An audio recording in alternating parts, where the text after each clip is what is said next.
ధర్మం కోసం నిలబడిన ఒక న్యాయమూర్తి గొంతు నొక్కాలని చూస్తే ఏమవుతుంది? మొదట మన దేశంలోని హిందూ వ్యతిరేక శక్తులు టార్గెట్ చేస్తాయి. ఆ తర్వాత దేశం బయట ఉన్న శత్రువులు కూడా రంగంలోకి దిగుతారు. ఇప్పుడు Madras high court judge justice G R Swaminathan విషయంలో అదే జరుగుతోంది. హిందూ సంప్రదాయాలను కాపాడినందుకు మొదట డిఎంకే నేతృత్వంలోని ఇండియా కూటమి ఆయనపై కక్ష కట్టింది. ఇప్పుడు ఏకంగా పాకిస్తాన్ నుంచి ఆయనకు బెదిరింపులొస్తున్నాయి. ఈ కథ ఎక్కడ మొదలైందో తెలుసా? తమిళనాడులోని పవిత్రమైన తిరుపరంకుండ్రం కొండపై వేల ఏళ్లుగా వస్తున్న కార్తీక దీపం వెలిగించే సంప్రదాయాన్ని అక్కడి ప్రభుత్వం అడ్డుకున్నప్పుడు భక్తుల పక్షాన నిలబడి దీపం వెలిగించాల్సిందే అని చారిత్రాత్మక తీర్పు ఇచ్చారు జస్టిస్ స్వామినాథన్. ఆ తర్వాత అదే ఆలయానికి దేవుడంటే నమ్మకం లేని ఒక నాస్తికుడిని ధర్మకర్తగా నియమిస్తే అది చెల్లదు, ఆలయ ట్రస్టీకి దైవభక్తి ఉండాలి అని మరో ధర్మబద్ధమైన తీర్పు ఇచ్చారు. హిందువుల మనోభావాలను గౌరవించిన ఈ రెండు తీర్పులు డిఎంకే, కాంగ్రెస్, కమ్యూనిస్టు పార్టీలకు కంటగింపుగా మారాయి. వెంటనే 107 మంది ఎంపీలు ఏకమై జస్టిస్ స్వామినాథన్ ను పదవి నుంచి తొలగించాలని పార్లమెంట్లో అభిశంసన తీర్మానం పెట్టారు.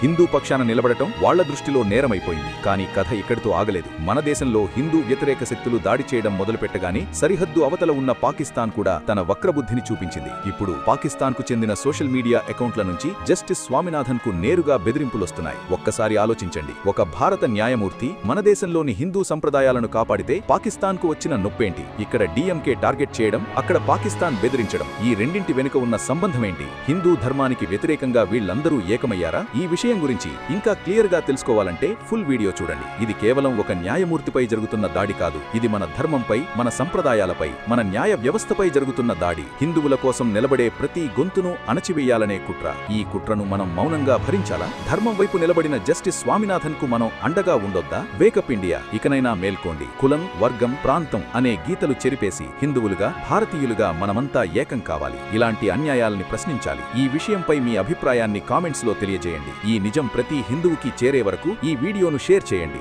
జై హింద్.